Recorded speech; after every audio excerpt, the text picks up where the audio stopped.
socio-political issues, one man searches for intelligent conversation. From Dedham, Massachusetts, the birthplace of modern democracy, this is You Don't Have to Yell, with your host, Dan Sally. Welcome to episode 41. Subtract 6 from that to episode 47. Add 6, then add another 6. My math isn't that great tonight. Episode 47 of You Don't Have to Yell, the only podcast clinically proven to treat your moderate to severe plaque psoriasis. It's the bad boy of nonpartisan political podcasting here, and this week, the Data Monkey joins me for a bong-worthy episode containing one of the more mind-bendingly interesting theories on the U.S. economy to date. Now, prior to that discussion, we discussed the ongoing partisan interpretations of the as-of-yet politically undecided coronavirus and go on to predict the most terrible thing we think is going to happen between when we recorded the show this Sunday and when we released this show on Thursday. Now, one note ahead of time. I talk about the recent toppling of monuments to Thomas Jefferson and George Washington and express some skepticism about both. I realized after recording I probably wasn't clear enough, so I'm going to explain more at the end. Another note ahead of time. I totally screw up the audio settings at the beginning, so expect a little disruption around the 7-minute mark. We try to make perfect, but we usually make You Don't Have to Yell. And with that out of the way, enjoy. The free-form Father's Day episode. I know. That's it. This is, I've set the bar pretty low for the amount of research I've usually done, but, this is even less. All right. Well, hey, good news. I've got you beat because I've done nothing. So, I've got as of July 2nd, we're hitting the road, we're hitting the road to Florida. And obviously, now first off, it was, it was originally a trip to France, right? Yeah. And then we canceled that. And then now it appears France is actually a safer place to go than Florida. So we had, obviously canceled the trip, decided, okay, we'll go to Florida. So now we've got this trip to Florida planned, and the news just keeps getting worse and worse and worse. And I keep asking. I asked my cousin, who is an emergency room nurse. She's like, no, you're okay. I asked another friend of ours who is an emergency room at Faulkner in Boston, for the folks listening, which was one of the main treatment centers for COVID patients. So she's been treating COVID patients throughout the peak of it. Her mom, 95 years old, living in a nursing home, catches COVID from her roommate. Mm-hmm. Roommate dies. She's still alive. Wow. 95 years old. Yeah. That's good though. Good to see. Yeah. So that's some solid DNA right there. Right. If that happened to anyone I was related to, I would be doing a fist pump right there, for myself. So she's like, no, it's okay. This is this week. Neighbor's a doctor. Same thing. Asked him, can we, still safe? Yep. Just take precautions, blah, blah, blah. The only person I'm not asking is your sister. Is the only person I'm not asking. Yeah. You probably don't want to ask her too. No. She's going to be like, no, don't do it. Don't do that. No. Cause for the folks listening, the monkey's sister is a doctor. Also has been treating COVID patients. COVID patients, and is also, she's very direct and very very direct, very decisive, and generally very. Would you say is cautious the right word for her, or what's pragmatic? Pragmatic, if it's a risk not worth taking, she's very quick to say it's not worth doing. No, don't do that. She's definitely she's not overly cautious. They like to have fun. I mean, they've sailed around the Caribbean on a boat with just two of them and all kinds of stuff. They go on adventures, but she's definitely not a YOLO person, right? She's not going to be like, oh yeah, come on. You're right. I mean, I mean, when is this bar going to be open again? Why don't we go out and take the risk? It's like, well, that's kind of silly. Bars are open all the time, and there's really no reason to risk your life or your loved ones just for that. So, okay. Yes. Yes. I remember telling her that I quit smoking. So I didn't even tell her that I was smoking. I told her I quit smoking and got the full, like, smoking is the single worst thing you can do for your health thing. I think she was just trying to make sure I didn't relapse. So yeah, I think that's probably right. She's like, why don't we start? Yes, exactly. It made me look cooler. Yeah. It was fun. It was. I mean, it was kind of, actually. I as someone who also did that in college briefly. I think smoking, I actually think smoking cigarettes, being a smoker, is better than smoking a cigarette. I think the you have to let the addiction seep in. Mm-hmm. And then once you're addicted, then it's actually a lot of fun. It's that kind of in-between period where it just makes you feel bad that you need to get through in order to really enjoy that. I love that I could find and replace nicotine with heroin right there, and it'd probably be the same. Oh, without a doubt. Oh, you get over the puking and the constipation. It's actually pretty great. Yeah. Well, but it's funny because, like, most people are willing to do that, but running is like the same thing. It sucks in the beginning, but again, it's just, you're not hanging with friends, underneath a bridge, going for a run. You could go out running with your friends. You could. I guess it's all a matter of who you associate with, and apparently we just didn't. Dan, studies would show that you are, at least in part, a result of what you hang around with. Well, that's good. So I am. So you hang around with me. So congratulations. Thank you. You're up in the bar, and then I was going the other way with that one. Oh, well, okay. I don't know, man. Suggesting maybe you needed to cut off this relationship. Yeah. Okay. Seriously, this is the last episode, everyone. Bye. Sorry to disappoint the folks in Lower Saxony. I will not. Yes. I will not be back. Well, that's okay. We have some folks in Utrecht now who will right on. Not same country. My new thing might be that we come up with a new T-shirt each time I come on. But my new T-shirt idea is on the front. It says "You don't have to yell," and on the back it says "We're really big in Lower Saxony." I think that's actually perfect. We are really. Yep. I think that's perfect. We're going to print that. Big, meaning we have slightly more listeners there than anywhere else, which is to say not that many. But yes, that's okay. But there's more than yesterday, so that's all right. That's it. Continuous improvement. So the interesting thing, though, about this whole kind of information gathering exercise into whether I should be traveling or not is that I can't get accurate information because of Ron DeSantis, and not necessarily because of Ron DeSantis specifically, which there are questions as to and the governor of Florida, I should say, for folks who maybe aren't up on their governors like I am. There are outlets, there are a bunch of outlets that hate DeSantis, and they really just want to paint this picture of this Republican administration that is in lockstep with Trump and wants to paint the picture of COVID not being a big deal. So they're not doing any restrictions.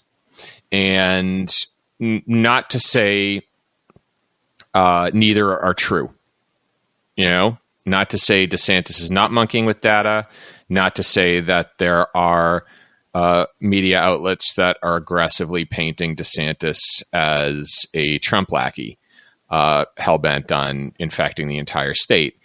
But all the drama makes it impossible for me to feel like I am getting 100% accurate information. Yeah, and this is actually a statement that I think we could say about like all politicians in relation to this.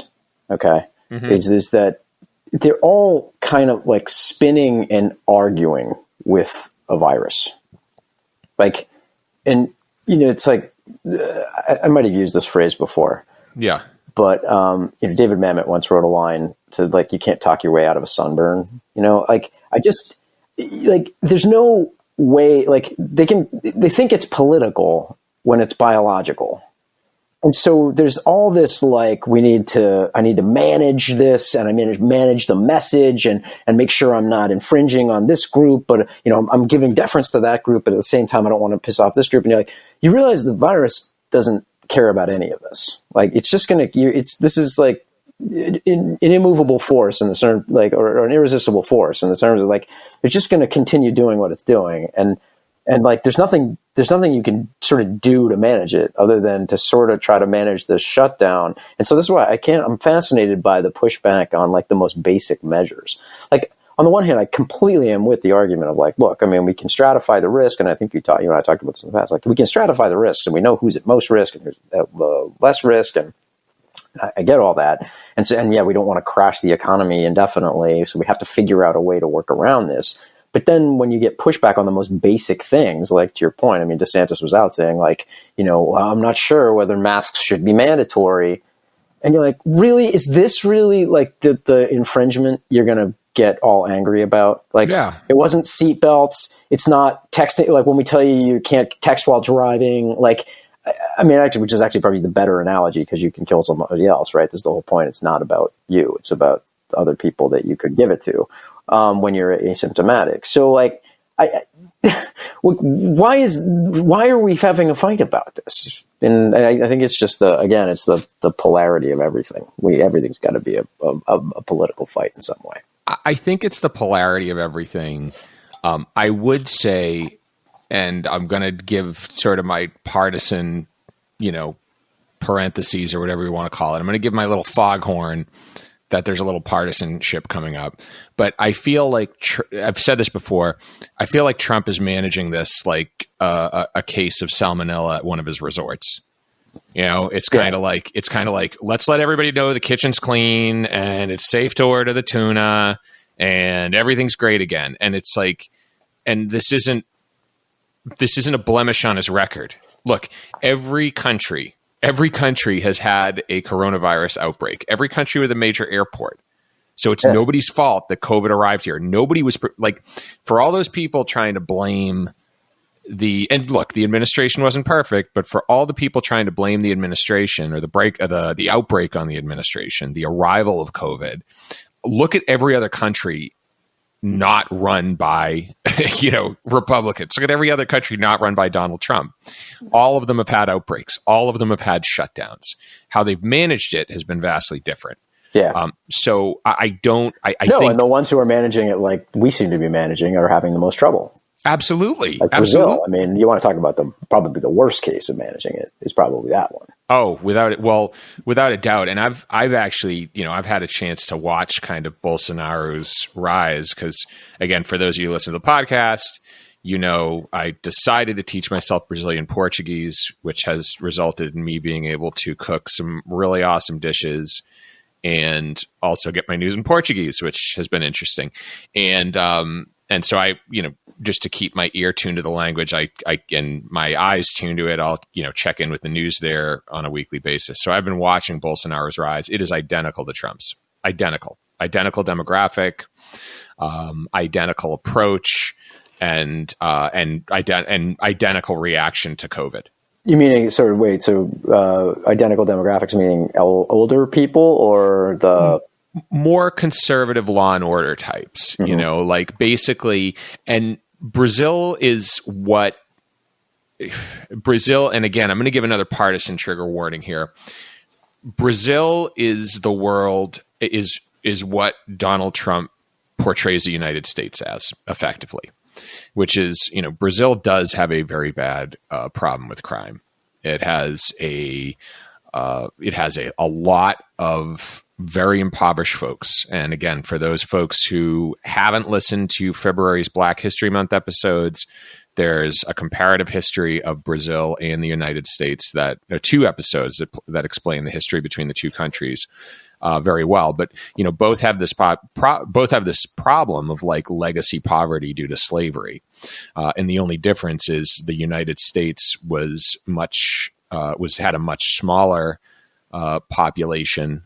In terms of those who were enslaved, right? And number 2, I mean, look, we didn't do a great job integrating newly emancipated slaves into society, but we did better than Brazil did. Like, Brazil just set everybody free. And it was like, all right, go get a job. And, you've been working as a slave your entire life. What are you going to do? Right. So what these people did is they effectively went back into slavery. And that's kind of what Brazilian society has been since. So, like the United States, you have this group of people who are protected under the law. They are insulated from all the perils of society. And then you have this middle class that is trying to get into the fortress, so to speak. And they're much larger, and they're typically more often the victims of a lot of the crime problems they have. And so Bolsonaro's take has been this very harsh sort of law and order type approach, similar to Trump's, which is, arm the population, more severe prison sentences, all that stuff. The only difference, I think, is that in the case of the folks in Brazil, most people there have actually been a victim of a violent crime. Most people there have actually had like a gun or a knife pulled on them. Whereas here, you've got a lot of people who live, miles away from, the nearest jaywalker. Right. And they're freaked out that there are hordes of lawless mobs coming to get them. Right. So that was a bit of a rant. But yeah, so ultimately, I think his motivations, and I don't want to get into psychology of Bolsonaro, is a little different. His is more like bluster than, at least from what I can see, than it is like, oh, this is going to look bad for me in an election year. Right. It's more like, I'm not afraid of COVID. Why do we have to be afraid of COVID? We've got dengue, we've got yellow fever, which they legitimately do. Everybody gets pink eye in the summer. It's crazy. So that's another story, but yeah, so that's kind of the difference, but same thing. Like there hasn't been, treatment, and I'm actually hearing it from folks down there too. It's like the same, it's crazy. It's like there are a group of people who are like, why aren't people wearing masks? Why aren't people doing this? It's like, why aren't people listening to medical professionals? That's what's going on down there. It's the same argument going on down here, up here, as down there. I don't need to do this. It's overblown versus I'm going to listen to my doctor and try and not die. Well, it's sort of interesting because, I mean, again, this is going to be a very data-less comment, so apologies. It's sort of like there's a psychological reaction or something to things. Like you just need to deny it because it's I don't know, it's because it's frightening or something. You know what I mean? It's a little like, it's like little how like the discussions around climate change. So apologies if it's a trigger warning I need if I'm going to bring up climate change. Because I think there's people want to believe it's not a thing because it's like so big and it's out of their hands and they don't know what to do about it. And there's nothing really tangible that they know what to do with. And so it's sort of like you just need it to not be true. Yeah. I think you can package that. I think you can package that and I don't even think it should be partisan per se, but yeah, you can package that in the sense that when there's something terrible, the first, it's like the stages of grieving. Your first stage is going to be denial. And if you have people not helping you get past that, then you're able to, you have people trying to justify what you think, justify your denial, then it's fine. And I think with what's disappointed me about the whole COVID pandemic and the whole response has been, there is uncertainty. There is uncertainty. There is no guarantee that this thing is going to be beat ever, much less in a short period of time. And when I think about times of uncertainty, and I think about, again, in a situation like today where there's an absence of reliable information, there's an absence of trustworthy information. There's a lot of sensationalism. The only thing you can fall back on is history. That's already been decided. And if I look back on history and I look back to equally uncertain times, I look to World War II and I look at a time when the Axis were winning. That's the thing. A lot of people think, we bombed the Japanese bombed Pearl Harbor and then we went and kicked their asses. No. A lot of people died. There were a lot of defeats. There were a lot of defeats before the U.S. entered, and there were a lot of defeats when the U.S. entered. We did not have the upper hand. And what guided us through that time were people like Roosevelt and people like Churchill, people who acknowledged the grimness of the situation, who acknowledged the peril of it, but also kind of showed us a light, provided a steady hand and tried to guide us to the end. And what I see here is frankly, for the most part, I see people painting peril effectively, right, and trying to get you to run to one side of the ship or the other. And it just. Am I wrong here? No. I don't disagree with that at all. This is not that dissimilar, to the Mattis comments, right? So yes. The former, defense secretary's comments around this, which were, that Trump has just been divisive and not really looking to unify, and that's unlike past presidents. And I don't think that's an outrageous statement, except unless you're a diehard like Trump fan. Wrong. I think that's pretty clear. But yeah, that's what he's been trying to do, right? I think that's yeah. And to be fair, I think if I were advising Biden, which I'm not, but if I were, one of the things I might say is be Churchill, be Roosevelt. Don't be Trump is going to get us all killed, because then also maybe talk to Marvel about that de-aging technology. Yeah, seriously. Why not, right? Who's going to know? Just stay in your basement and just have everybody think you look 40 years younger. But sorry, I derailed you. I apologize. No, that's great. That's it's great. One of the things I've noticed that he looks old. God, he looks old. He does. He does. But it's like, I think people, people need somebody who is going to, whether they want to or not, people want somebody, whether they'll admit it or not, people want somebody who is going to give them some sense of assurance that things are going to be okay, and that sense of assurance doesn't move every week. The target of that assurance. And I think that the main issue is right now we don't have a political aim other than to eliminate the other. There isn't. There is no political aim other than to eliminate the other. I don't see that. And the mental framework I'm coming into this with, but am I wrong here? Like, do you hear? No, I think it's a repeating theme on these discussions, and as it should be, because it is kind of the main point of where you're going with this podcast. But, I said this to, I think you and I talked about this maybe off air as well, but I said this to someone else, which is, in this kind of system where it's a first past the post, winner take all, the natural, like trajectory is that you end up in a place where demonizing your opponent, right?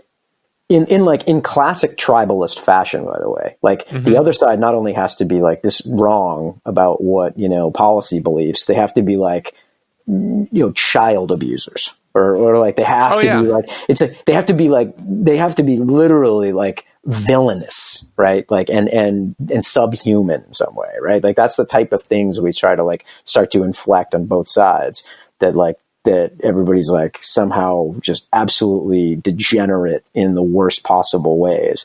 And demonizing your opponent is a feature. It's not a bug. This is a feature. Yes. Like this is the whole point. Like it needs to resolve toward like that side will kill you and take your children and probably eat them in some pizza parlor somewhere. or like, yes, literally the other side, or the same thing on the other side. Like, he's off, they were probably off gallivanting the world with Jeffrey Epstein, doing horrible things. Of course, like, we need you. This is a feature. Like, yes. They need you to believe that. That's how they get you to one side or the other, because Lord knows that their policies are all like completely FUBAR. Well, like, yeah. And stop and think about the one thing that everybody implicitly seems to agree on.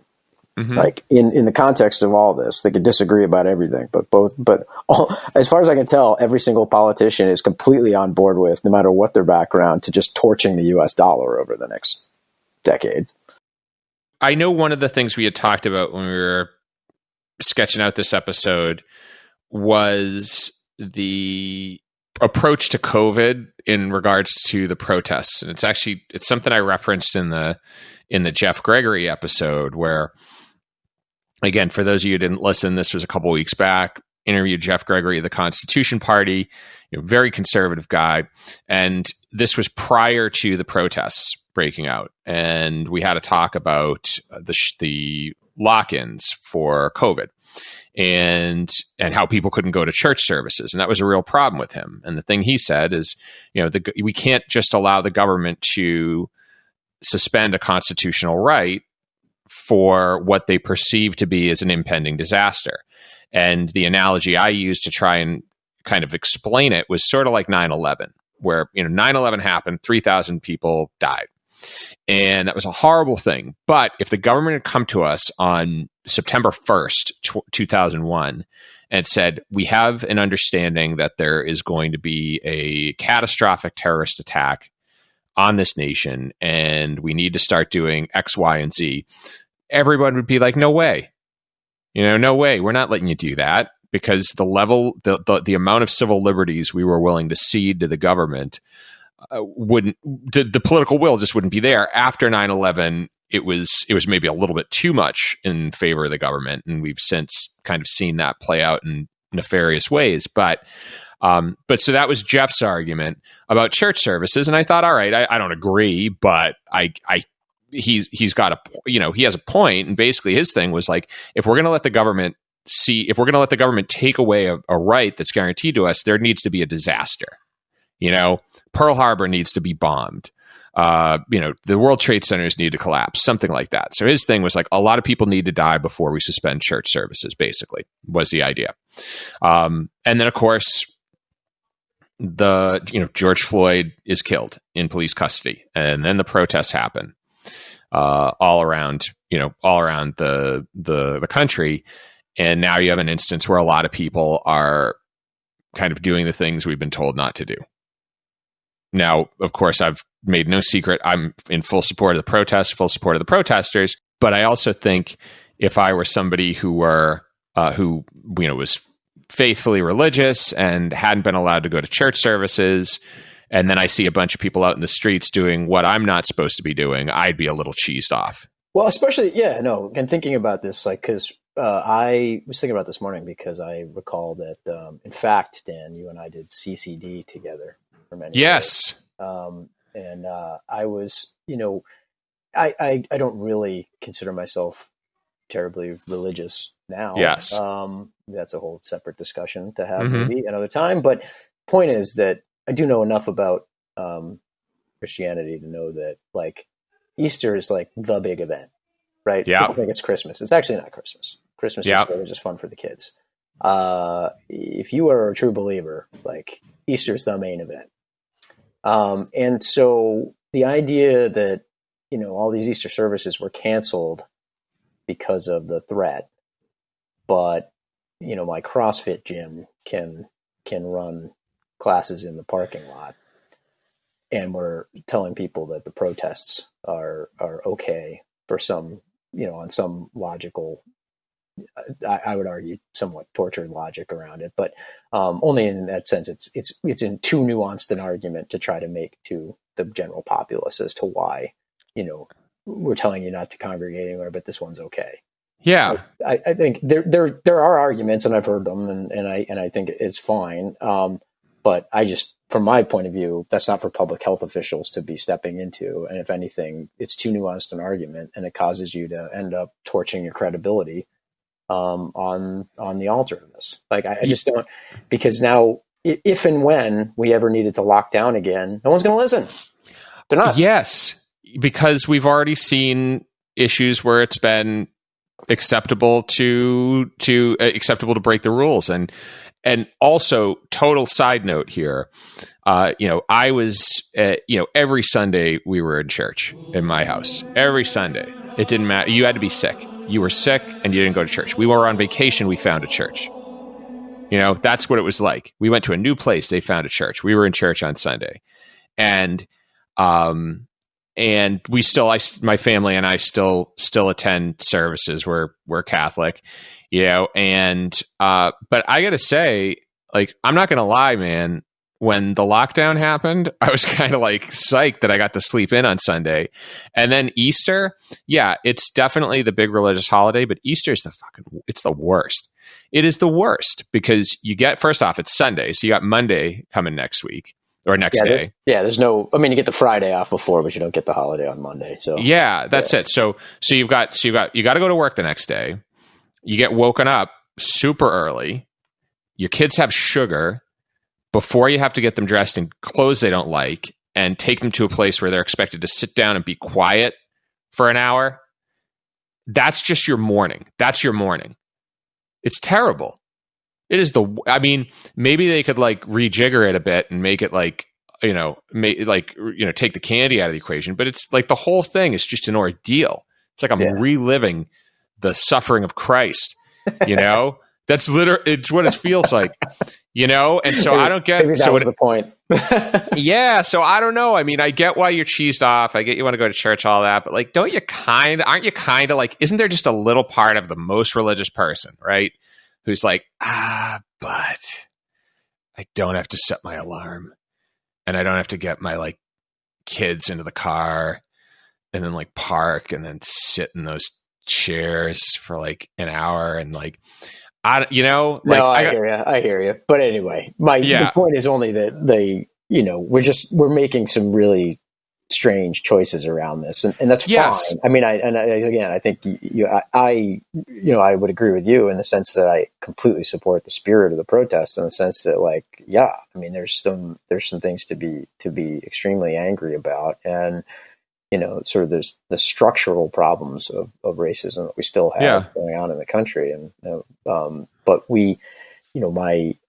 I just think my angle on this was only that why are public health weighing in on this and not being consistent? Because if you're inconsistent, it's now going to make it very difficult to have anybody listen, if and when you need them to later.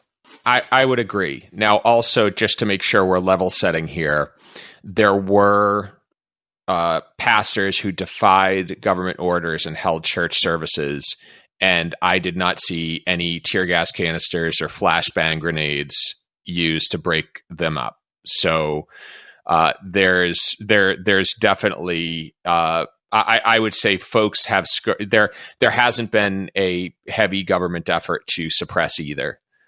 Or one might argue the heaviest government effort was on the side of the protesters as opposed to churchgoers. Yeah. Although so I would say that. So yeah, I'd agree. I think we're creating I think we are at the point now where there is no official credibility, and a lot of people are just going to have to die before anyone's going to be like, oh, maybe this is a problem. I think that's the sad state of things because we're past the point of everybody sort of trying to come up with their own numbers. Like I've noticed a couple of things in conversations. Like one, that the number of flu deaths keeps creeping higher when people talk about this. Oh yeah, right? It's like every armchair epidemiologist who wants to keep using the sort of it's the flu. It's only just a little worse than the flu argument. They just keep consistently inflating the numbers. It went from 20,000 people died from the flu to 30 to 50 to 70 to 100,000 people died from the flu every year. You're like, whoa. That is it's not accurate at all. Yeah. Like, I mean, over 15 years of the data, I think it's roughly around 30,000 people die. And that's with a vaccine, obviously, that only some people get and Yes. is only somewhat effective. And by the way, it still has the same, stratification of older people are more at risk than younger, healthier people. Like that's all true. And that also happens over a period of, October to May, right? So this is run through, at least a portion of the population. And as of, I think this morning, we've at least got almost 120,000 people have died from this since, March. Mm-hmm.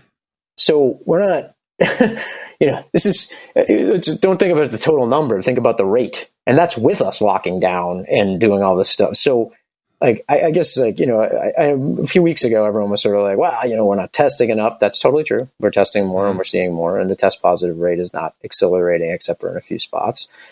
But this idea that actually, like, probably tons of people have it and the death rate's quite a bit lower. Well, I'm not sure, because the test positive rate as the testing's gone up has been kind of flattish, which is good, which means it's not accelerating, but it's not suggesting that it's massively ripped through the population already.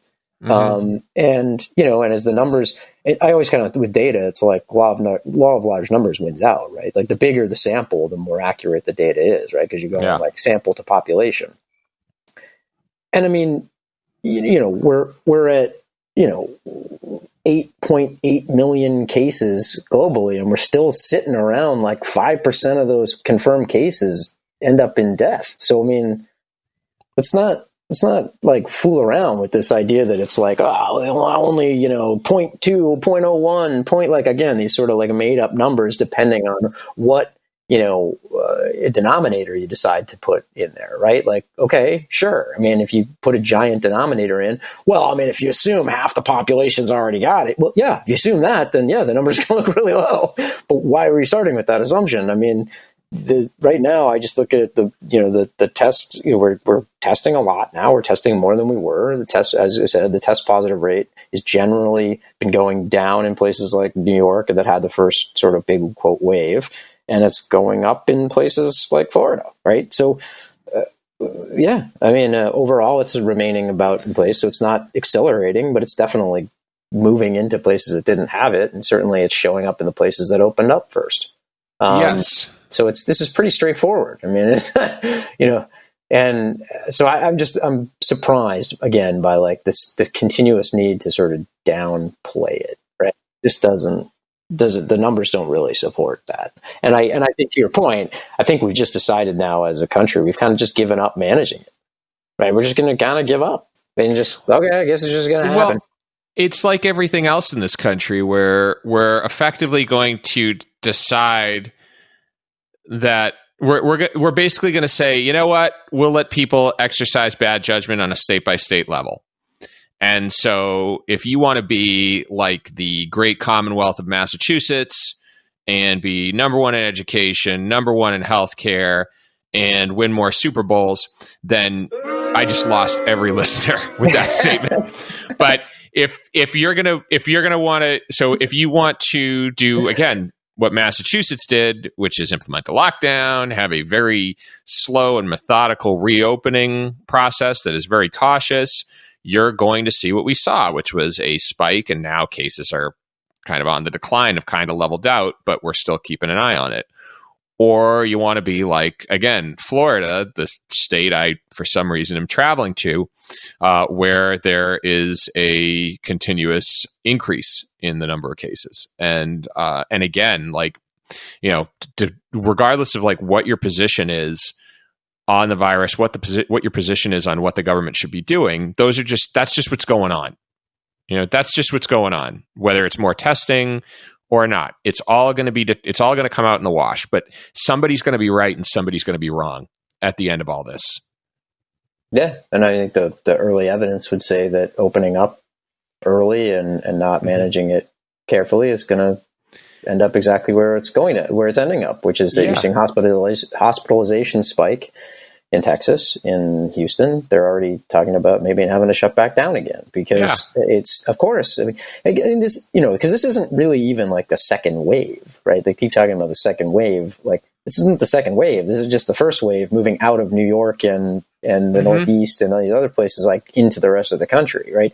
And so these places that opened up saying, well, we didn't have a lot of cases, so we're opening up. You're like, well, yeah, you didn't have a lot of cases because it hadn't gotten there as much yet. Now it is, and now you're going to see what happens.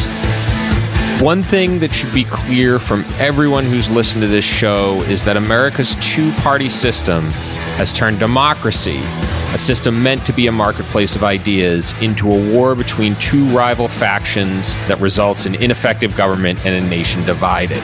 And the division in this country is literally fatal. As the information pool is so tainted, people don't know what to believe about COVID-19. And it doesn't have to be this way. The structures that enable this can be changed, but not without more people joining in. And so I need your help spreading the word. Number one, share YDHTY with everyone you know by going to the device you're on right now and clicking share. I still don't know exactly how to do it, but I'm pretty sure if you just keep poking at the screen, you'll figure it out. Now, number two, come by ydhty.com and sign up for our email list. It's easy to do, and you'll get write-ups on every episode, additional content, and eventually information on how you can change elections in your state. The journey of 1,000 miles begins with one step, or in this case, a couple of clicks and a few finger pokes. So help me spread the word. And now, back to the show. I talked about Winston Churchill earlier in the episode, and I'm actually going to quote him again, which is, he said, I'll paraphrase because I don't know the verbatim quote, but it basically is, you can always depend on the Americans to do the right thing after they've exhausted all possible alternatives. And I think in his case, he was referencing the fact that he couldn't convince us to fight Hitler until we had bombs dropped on us by the Japanese. That's what finally twisted our arm. Right. And in this case, again, we are exhausting 50 possible alternatives across every state.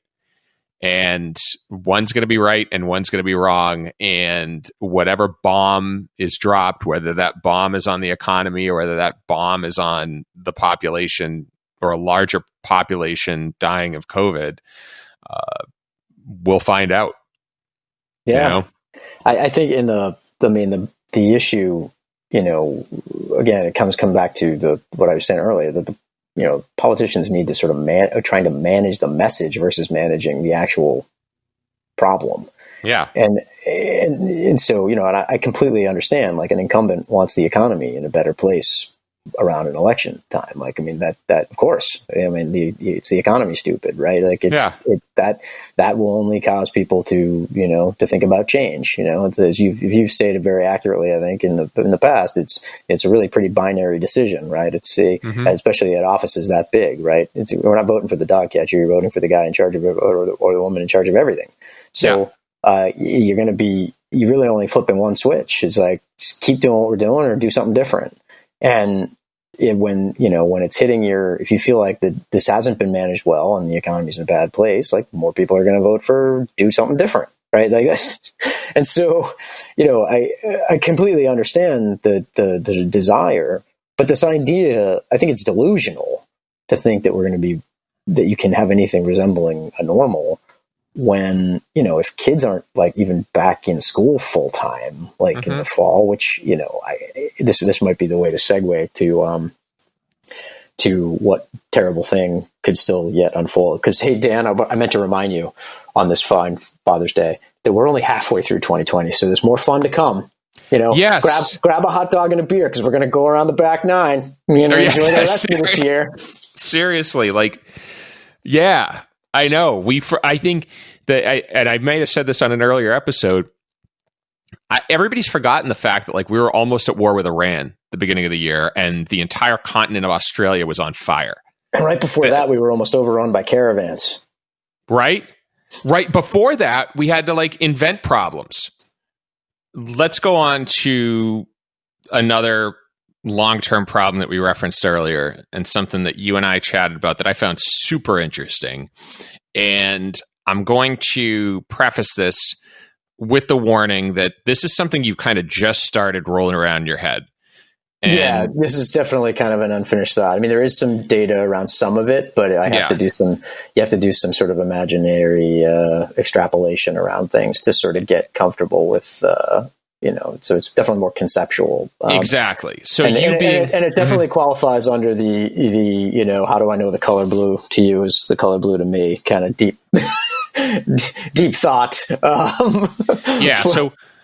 So effectively, what we're going to do is we're not going to be sure about this, but we're going to engage in a little speculation, which is not why I have you on the show. And I'm just going to ask you to totally defeat, like, kind of fight your purpose for being here, which is generally to provide like data-backed analysis as to why things are the way they are. But your whole thing revolves around the US dollar and revolves around the role of the central banks. And I'll stop there. And do you just want to roll into it from there? Well, all right. So it came from sort of, this is, as you were jokingly saying, this comes from almost like a little bit of a, think about things in a big picture and start to get it almost in an altered state kind of way. So, you get to take your bong hit and then ask the question like, whoa, like what if late stage capitalism ends up in the same place as communism, right? Like, which is that every time exhale. Whoa, like, because when people use this term late stage capitalism a lot, and I guess I was kind of trying to unpack like why we think that, and we think that because we see such distortions taking place in the in the U.S., which is probably is obviously the most advanced theoretical example of a capitalist society, and it's just interesting to see like the inequality, like the rise in inequality, wealth inequality, all these things that we seem to be struggling with for classic economists. And so people call this sort of the vestiges of the last gasp of quote late stage capitalism. But then you look at also communist countries, and every place communism has sort of theoretically been tried. And what happened? Let's step away from the ideology and just look at what ends up happening. Right. And more often than not, you end up with a situation like, even though they're after an egalitarian outlook, like by embracing something like communism, like it generally ends up with a pretty oligarchical, like, unequal wealth distribution anyway. Right. So I always used to like, I remember having this conversation with a mutual friend of ours at one point and saying like, look, here's the thing, in my view, between sort of a capitalist view of things and a free market kind of view of things and a communist view of things. You haven't changed human nature at all by moving from one system to another. All you've really changed is sort of the currency, right? Like instead of things being in an open marketplace where all the bad acts are done in the open, we now move to, a place where all the bad acts are done behind closed doors where no one has access to what's happening, right? Like, so to me, like the system I'd rather, like, the only system that ends up being, in my mind, the one that I think is probably the best is the one where they stab you in the front, not the one where they stab you in the back. Sure. And it's so, but this is kind of coming back to the initial statement. You kind of get stabbed either way, right? Like, okay, because that's human nature. So I guess I've been taking this view of trying to look at things from like a real, take the traditional economic views or ideological political views out of it and look at it from just an ecological systems physics kind of view. And like in the US, kind of coming back to like, what do we actually do? Like, where it's a collection of networks and systems, and it's flows of energy that are running through everything, right? And that's what moves things. That's what moves everything from, pallets of goods from China to Walmart, and what moves electrons around inside a data center. And no matter what, it's flows of energy moving stuff, and it accumulates information, and that's what we do. That's what an economy really ultimately is, right? It's accumulation of knowledge and flows of energy that are allowing us to reshape things the way we want them to be. So let me. Sorry. No, I was going to say, let me pause there and just make sure I'm wording this correctly. So, the first thesis is, of course, that the big difference between, an ideal capitalist scenario or ideal capitalist liberal democracy, and I guess what we've considered to date sort of the standard, communist system of government or oligarchic system of government, whatever you want to say, is one where there is definitely some predatory aspects of the economy, because that's just human nature to try and gain an edge. However, that is done in the open and it's transparent, as opposed to oligarchic, which kind of does what they want in secret, and you just kind of or say relative, right? Because we could say, there's still going to be some of that going on, and we'll get to what I mean. Like what I think people are actually saying when they talk about late stage capitalism is actually what we have, what I think now, which is a bit like crony capitalism. Okay. Right. So, where we're starting to get that same oligarchical kind of behavior going on amongst, the cadre of sort of bankers, policymakers, technology CEOs, like these people at the very high echelon of wealth, that I think they do actually start to have some very, like some management going on, behind the scenes of what's actually happening here. And to get to the energy part of things too. So effectively, to just illustrate this for the folks listening, let's start at the most basic level, where I'm a farmer. Right. And I'm a farmer and I'm growing corn. And so I go out into my field and I get into my tractor that's powered by gas that I bought. And I don't know what farmers do in the tractors. I ride around the field and throw seeds. I don't know. But so there's an expense. Sorry to anybody who listens to this as a farmer. The Farm Belt. We just revealed an incredible amount of ignorance on our part, but it's what could happen. We'll have you on. I've got like a piece of straw hanging out of my mouth that I'm chewing. And then the sun's energy comes in, and the corn plant, through the process of photosynthesis starts to grow, create energy, blah, blah, blah. So now we have fossil fuel energy and natural solar energy creating corn, which again, we use more fossil fuels to process. And then at the same time, we're also using electricity in the form of, that's also produced by fossil fuels to power the computers that are sending the message to the farmer that, hey, some dipshit in Boston who doesn't know how you grow corn wants to buy your corn to eat it.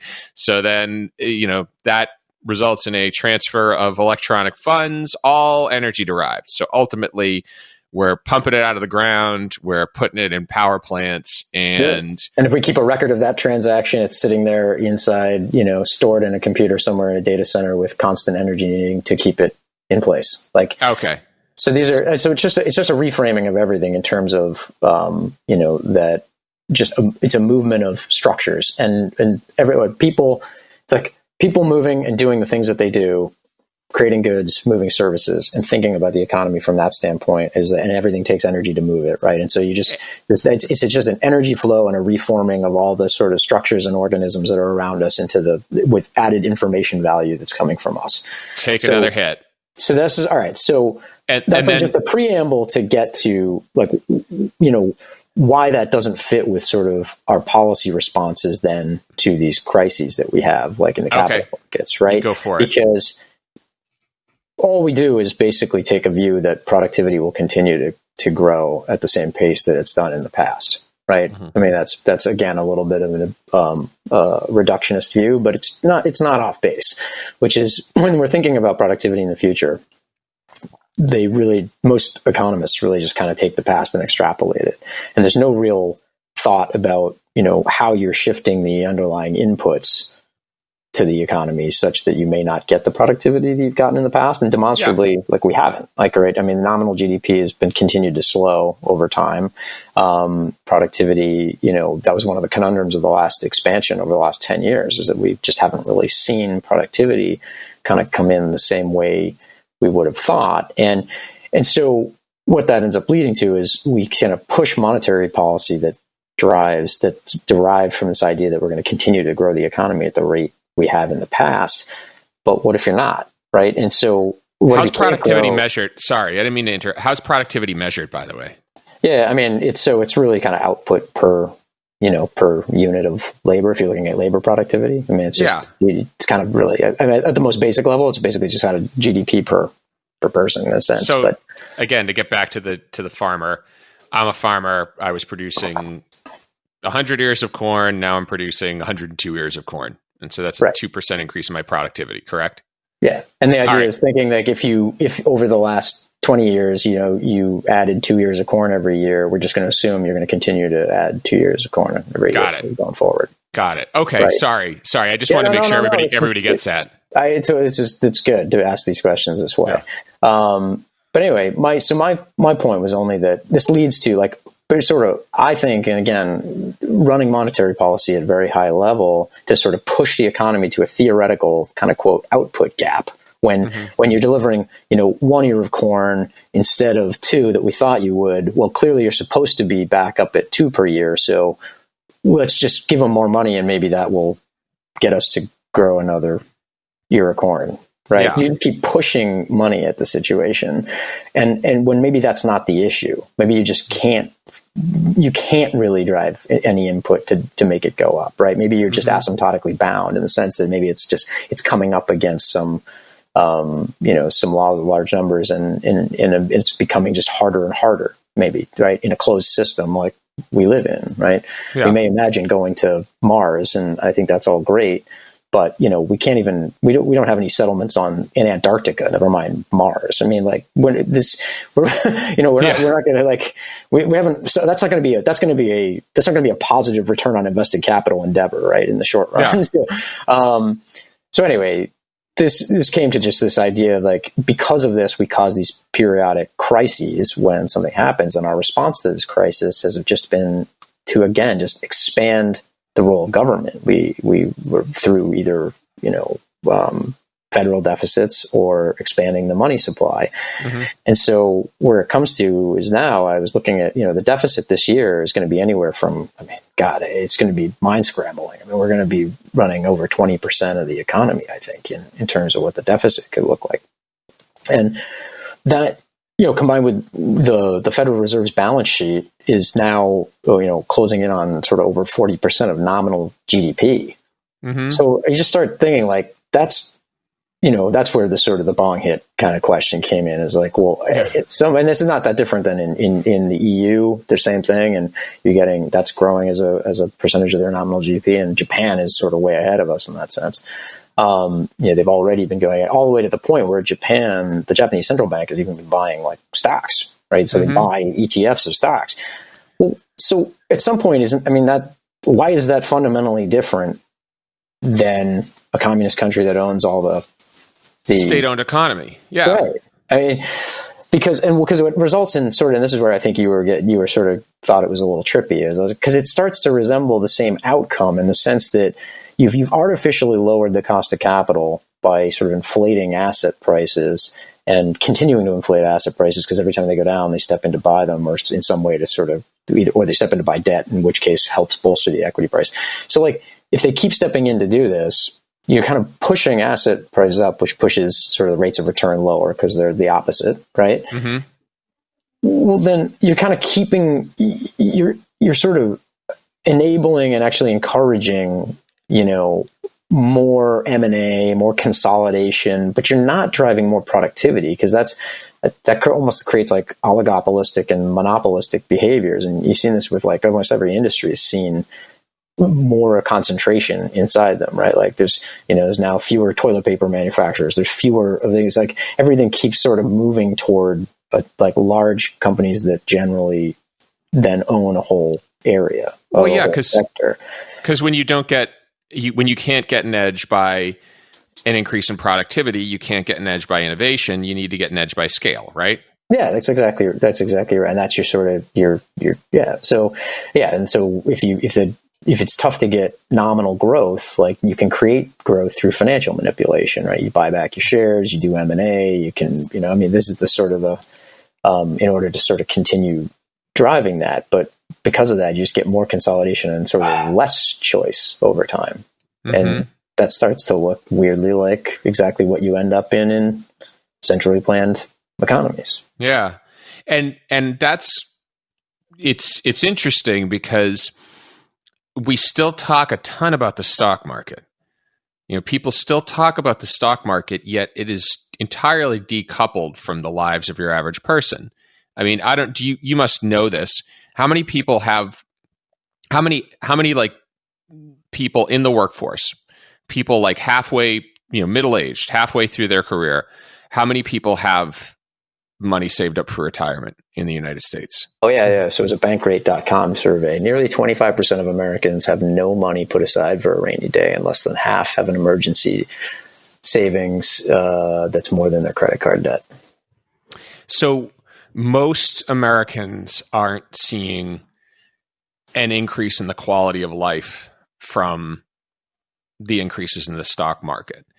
And, so effectively what we have then is we have this system where look, I don't think there's an economist out there that would argue against the stimulus that paid people to stay home. But what we have is we have a situation now where the benefits of actual, let's call it economic growth, or the areas of the economy that are growing, are fewer and further between. So if you have your money in investable assets, you're doing great. If you don't, if you're a person who trades energy for money, trades time and labor for money, the value of that has continuously gone down. And it's interesting because it dovetails really nicely with last week's guest, Nathaniel Lane, who said something interesting. He said, I think we're seeing the decoupling of labor from income. We are seeing a situation, and oddly enough, we're kind of getting there, but not in a method that one would argue is socially just, because we're getting there by having a situation now where people can't, like, they don't benefit from the output in the economy, or the trade that we would normally make for their labor is not one that's going to allow them to live. And so now what happens, and I think again, getting back to the parallels with communism, we have a situation now where if you, let's say, did what you were supposed to do, and you had a 40-hour work week, took 2 to 4 weeks vacation every year if you could get it, paid your bills, paid your taxes, and get to the end of the road and don't have any money saved up for retirement because you couldn't afford it, well, then you are subject to the benevolence of those who have the money to tell you what your life is going to look like.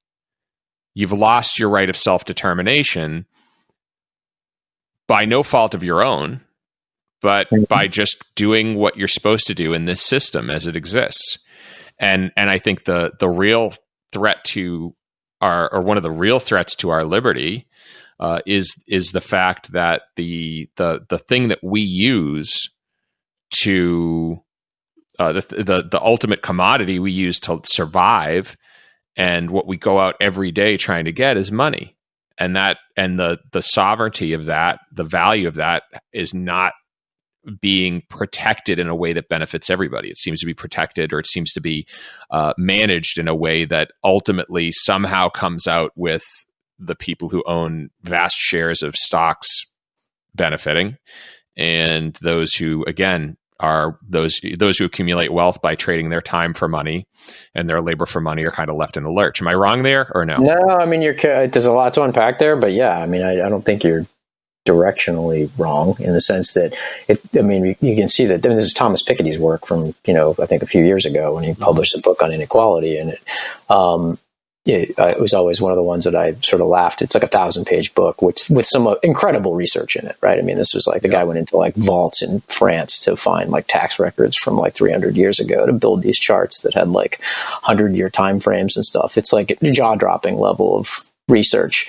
And of course, everyone had a view on the book. No one actually read it because it's a doorstop, right? Like nobody bothered to actually read the book. They just flipped to the end, read to the last chapter that I'm sure more than 50% sure that was partly the editor just being like, you have to tack on what you do about it, because that you can't just put this book out and not have a prescription. Like you have to actually have the last chapter has to explain what you would do about it. So he kind of has this throwaway chapter at the end about like I guess a wealth tax or something. Like it's sort of this, and of course everybody just jumped right on that and was like, oh, he's calling for a wealth tax, and so I don't know. I mean, I felt like people got away from the message, which was that clearly we can see over a long run that we're having almost levels of wealth inequality that are back to almost sort of feudal levels in some way. And and to your point, if in the long run debasing a currency allows you to amass power with a small number of people who have the wealth, does it matter whether that wealth is nominally you're a billionaire or you have 3 billion or you have 10 billion? Because from your quality of life, like if you have $1 billion, if you go to 2 billion, does your quality of life really change at all? At a point, your quality of life only the only quality of life change that happens, I think, when you make that much money is your ability to reduce other people's qualities of life. Like your ability to be like Mark Zuckerberg, buy a waterfront estate in Hawaii and then decide, I don't want neighbors, and then like sue them to get their homes so you can bulldoze them and have a bigger yard. Like that, that's kind of what. Right. And it's, but it's like, but kind of my point, right? You could do that if you have $2 billion. You can do it if you have 5. Like it doesn't make any difference. You can harass all the people you want with 2 billion. Right. So to that point, I mean, if like in the long run, doing some damage to the monetary value, it still allows you in the meantime to sort of accumulate real assets with that, and to accumulate a balance that's so big it doesn't make a difference whether you deflated it away by 50%, right? Like, but it does matter to people who only have a small amount. Yes. Okay. So everyone listening, pack the bowl again, rip another one, because we're going down a rabbit hole here. So I've been rolling around the idea of the government effectively being a social contract in a way, or society. The idea of a social contract, the idea of, we're all in it for ourselves, but here's what we all consider acceptable. And so if you want to talk about like the very first social contrast was probably people were getting tired of their friends and relatives getting murdered. And so they decided, you know what? You might be bigger and stronger or more cunning or whatever, but we're just going to stop murdering people when we want something they have. We're just going to stop murdering. That was like a social contract right there. Okay, we progressed a lot, right? It's gotten a lot more complex. But the ultimate idea of a social contract is that if you are a productive member of society, again, what we'd view in this country, you get up, you go to work, you pay your taxes, you mow your lawn, you do all these things to ultimately keep your area of the community in check, right? Then you ultimately should, at the very least, be able to provide for yourself and not be destitute and starving in old age. And if for some reason you can't work, there should be somebody to provide there. The social safety net of failure, or the consequence of failure, whether by health or by your own consequences, shouldn't be life-threatening, right? And I generally think that's a social contract people of all political stripes would agree on, right? Okay, so now we then need to take a look at how this system is structured in a way that abides by that.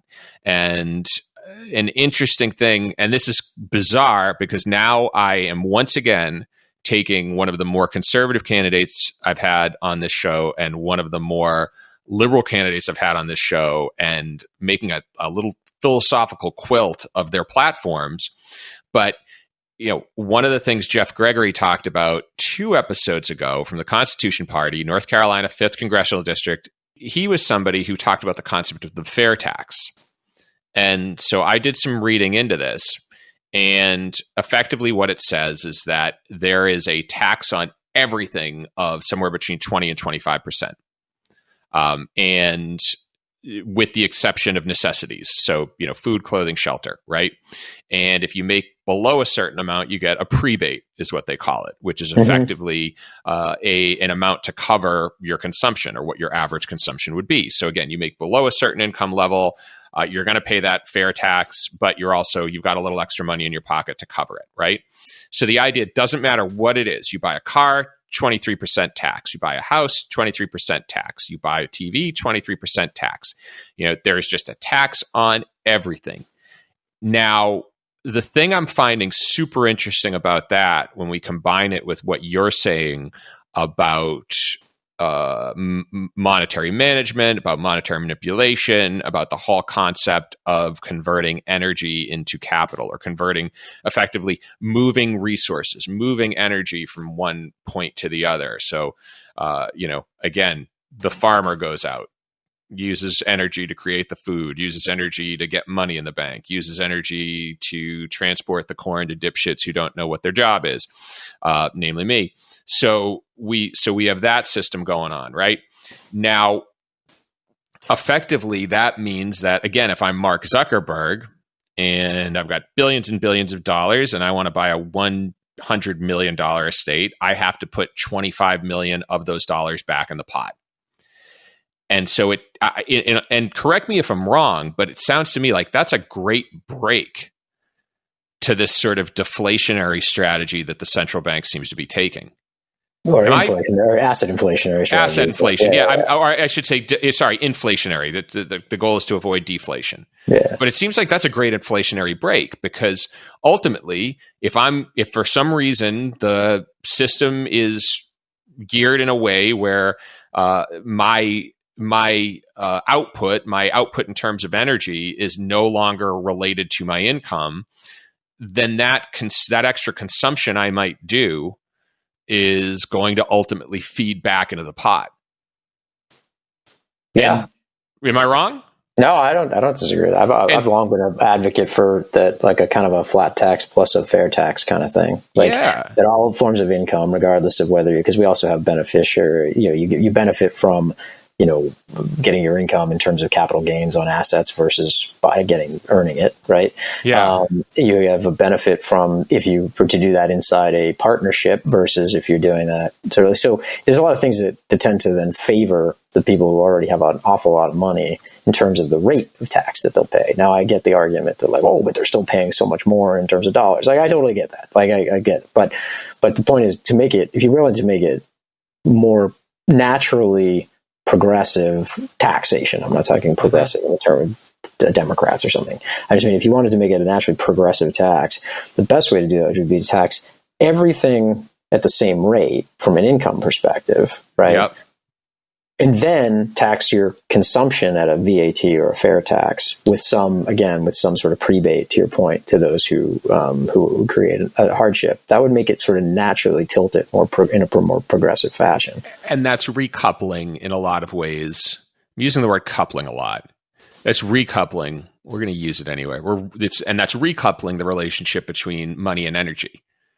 Because now some of that energy that's used to create that TV is going back. It's being removed from the economy effectively. Whatever money the central banks are printing is ultimately going to go back into the government pot. We still, of course, there's still, I think, the philosophical question of, well, now the government has control over that money. But in an ideal scenario, that government, we're still at a point where it's somewhat responsive to the people. Even today, bitch. Yes and no. And partly to your point, it would somewhat go back. Yes, it would increase the government, but it also would probably, and again, maybe this is it's a short-term GDP hit. It shifts the time preference for money, right? So it would actually increase probably savings rates generally because people would be less inclined to spend as much, right? So at the margin. Boom. So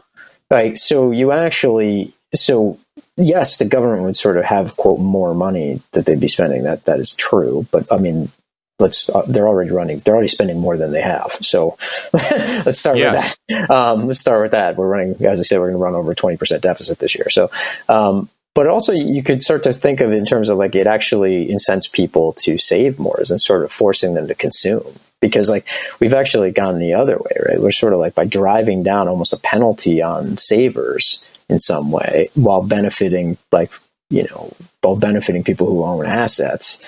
Like you've actually sort of forced people to either A, take more risk, or B, like not to consume in the near term because there's you've incented them to, because there's no real benefit to savings. Because you can't really, if your savings account has zero interest on it, like you can't keep up, right? They can't grow that balance other than what you put in it. Yeah. Wow. All right. So I'll throw this out there too, and we've kind of gone past this, but I've always said the only difference between America's system and China's system right now is we have an extra Politburo. You know, we effectively have, where China has their one communist party and they kind of ultimately dictate the political dialogue by consensus within the party. We just have two. You know, I mean, and that's pretty much it. Yeah. Okay. Right. So I think that's an earful. The only thing we didn't cover that we need to do before we go is to take 2 minutes for each of us to give a prediction for the back half of 20 as to something that hasn't occurred yet, at least as of when this is recorded, that could still unfold for us. That would be, I'm going to tee this up for everyone listening. So the monkey and I, again, had a conversation ahead of recording this. And what we were complaining about is the fact that we plan these out, we record them, and then something monumental happens in between the day we record them, the day we record the episode, and the release date. So it's released on Thursday. Typically, we're recording like Sunday, Saturday-ish. So within those 4 days, normal environment, that's safe. 2020, absolutely not. So with that out of the way, we are going to make a prediction for what the most likely, most terrible thing to happen between now and then is going to be. All right, you go first. So I was going to make a joke and say airborne herpes. I was going to say airborne herpes because I was just trying to think like, what's the most terrible, but potentially like, you know, realistic thing that could happen. That was my thing. I will actually say, protesters have already torn down statues of Thomas Jefferson, Ulysses S. Grant, and George Washington. My general feeling is that that you should have done something to advance the cause of liberty to have a statue, and at the same time you can't have a modern day litmus test for people you celebrate. So I feel like George Washington, Thomas Jefferson were slave owners. They were not perfect. On the same token, they were responsible for creating the phrase, all men are created equal, and ultimately creating a framework that allowed us to question the institution of slavery, which throughout history had never been questioned. You know, it was they created that framework. So for that, I think I understand people's feelings against them, but I also feel like you need to. I think we could say slavery is the problem today, but then it could be sexism. And let's face it, everybody prior to there's no prior to. You know, there's no like everybody we have celebrated is sexist in some way. So that's my feeling. Tough position, but. What I feel like is there's going to be some statue torn down for somebody who had nothing to do with like Ben Franklin or like Thomas Edison or something like that. You know, that's my feeling. A statue gets torn down of somebody because Ulysses S. Grant, I mean, like, look, the guy, he fought for the Union. Like, give me, you know, like, come on, like, Christopher Columbus is okay. He wasn't American, never set foot in America, and Spain paid for the trip. But, you know, Ulysses, I mean, come on. Like, that's... it is reaching the level of absurdity, right? Yes. So what do you got? So I don't know that it's going to happen between now and whenever you're releasing this next Thursday or something. But my worst nightmare is that school is going to be canceled for the fall. And with this rise in this stuff, like I'm going to get an update from the superintendent that we're going to be homeschooling for the rest of the year, well into 2020, into 2021, and I'm not. Oh gosh, we have been in the roll the television into the classroom phase of homeschooling since about like April 30th. Yes. So why don't we watch a movie? yeah. I mean, it's like vaguely educational. Oh God. I mean, there's going to be my prediction over the long term is you are going to see this performance gap for people who are in certain grades during this period. And I'm concerned, one of my kids is a third grader, probably most important grade in K to 12, or one of the most. And I'm concerned. I'm really concerned. In the meantime, I think in the next week, Trump's going to go to war with the nation's teenagers because apparently they punked his rally last night by buying up all the tickets or reserving all the tickets, and then no one actually showed up. That's hysterical. As of the news reports I read this morning, apparently that was what that. Despite the there's going to be millions of people who pre-reserved all the seats, and then it was like half empty because it was people online just going on and reserving them and then not showing up. Now that's funny. That's funny. That's just funny no matter what. That's not even an anti-Trump statement. That's just funny to me for all these bloviating politicians. I just love when something like that happens because it's just like you just got taken down a peg just by somebody by a bunch of teenagers, by somebody without a job. I should probably start off with a disclaimer that no marijuana was consumed in the creation of this episode. Investors and banks like to put their money where they'll see returns, and if businesses are growing, they keep lending. When businesses meet demand, growth slows, investors put their money where they can see better or safer returns, and the economy goes into recession. Over the last 2 recessions, we've done an end run around the quest for efficiency by throwing large amounts of fiscal stimulus into the economy to encourage lending. And while there are zero economists who disagree with the goal of the stimulus in 2008 or the more recent one this year, the benefits have largely gone to shareholders and those who have money in stock, while people who make their income trading time for money, that is, everyday workers, have seen their wages stagnate but have been able to float their standard of living through easy access to credit. And now, I don't think the goal of American capitalism was to build the ideal consumer, nor do I think there's liberty in an economic system where the average worker doesn't have cash for basic emergencies, but can get an interest-free credit card to finance a television. And there's an imbalance in the system, and the best way to rectify an imbalance is to move funds from where that imbalance exists. And as I mentioned in the episode, one way would be a consumption tax, similar to the fair tax Jeff Gregory mentioned in episode 45. Now, last note, I expressed some regret that the statues of George Washington and Thomas Jefferson were torn down. I'm also in a position where neither own people who look like me as property. I do truly feel, despite their faults, the framework they created allowed us to have conversations about emancipation, the right for women to vote, gay rights, and the civil rights movement. And I think most folks who have statues would fail a modern-day litmus test. So we have to ask the question, did they advance the cause of freedom despite their faults? I'm open to feedback on this, so feel free to tell me on Twitter, Facebook, or on YDHTY.com.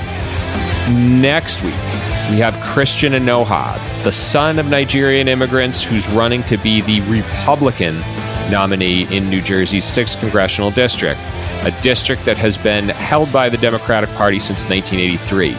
If he were running in any other year but 2020, his victory might actually surprise people, but you know. Now, we talk about his path to the Republican Party, his current view on their stance on immigration and race, and as with all things, people seem crazy until you learn how they got to where they are. So I hope you'll join me. It was a great conversation. As always, theme music by Kvelertak. YDHTY is produced by the Snake Killer, the Big Gino Jason Putney in North. If it were any more human, it'd be a flood kakalaka. Until the next, this is Dan Sally, going to do something else.